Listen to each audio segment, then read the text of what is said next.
Hello, David. Hey John, what's up? The sun is not at the center of our solar system. What? Are you alright? Yes, I am. And Jupiter isn't orbiting our sun. Have you got any proof for this? Yes, allow me explain. If you think Jupiter orbits the sun, you're mistaken. When we think of the solar system, we frequently image our main star at the center, motionless and stationary as the planets orbit in a ring around it. Although that illustration simplifies the situation, it is technically incorrect. Jupiter is the biggest planet we have. It revolves around the barycenter, a point in the void between it and the Sun, rather than the center of the Sun. This is due to the fact that the Sun not only pulls on Jupiter through gravity, but Jupiter's size also causes the Sun to travel differently. The Sun is about 1,000 times more massive than Jupiter, and these two bodies affect one another proportionally according to distance and mass, so the amount Jupiter's gravity pulls on the Sun is 1,000th the amount the Sun's gravity pulls on Jupiter. And Jupiter's orbit takes 11.8 Earth years to complete, and the Sun travels around the barycenter takes the same amount of time. The Sol-Jupiter barycenter sits 1.07 times the radius of the Sun from the Sun's center, or 7% the radius of the Sun from the surface. The Sun also orbits this spot. If you were to look at the planetary plane from above, you'd notice a slight wobble as the Sun moves around the Milky Way.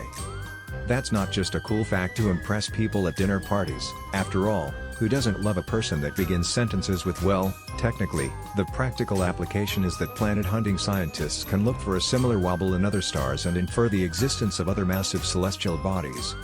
And if we are getting technical, it's worth noting that no other planets orbit the exact center of the Sun, either.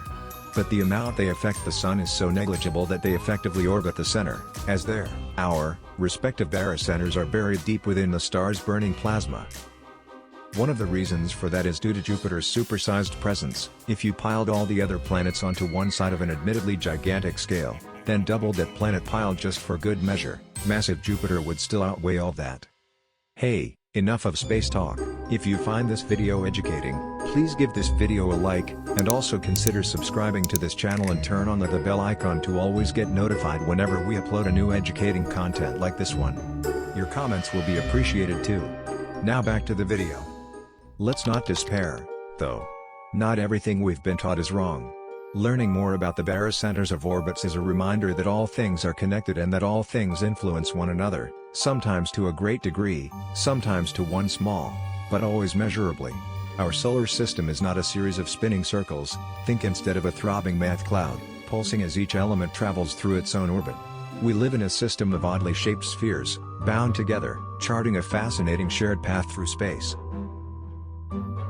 In conclusion, the barycenter is a location in space that serves as the focal point of our solar system. Since the Sun is relatively near the barycenter, it is fair to assume that the Sun serves as the solar system's nucleus. Discovered by Mobius in 1827, Coxeter 1969. It is approximately 3/4 of the way from the Earth's center to its surface for the Moon and Earth, or 1,000 miles, 1,700 kilometers, beneath your feet.